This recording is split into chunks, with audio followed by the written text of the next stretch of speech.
Bismillahirrahmanirrahim. Assalamu alaikum.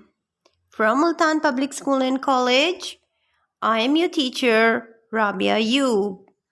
Dear students, today we will be learning the sound E through a rhyme. So let us start.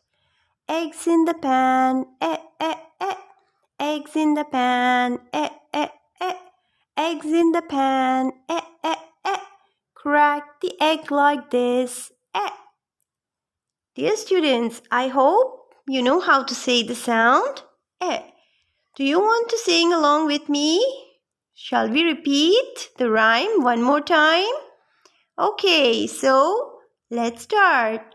Eggs in the pan, eggs in the pan, eggs in the pan, crack the egg like this, Okay, dear students, enjoy singing the rhyme and learn the sound. Allah Hafiz. Take care.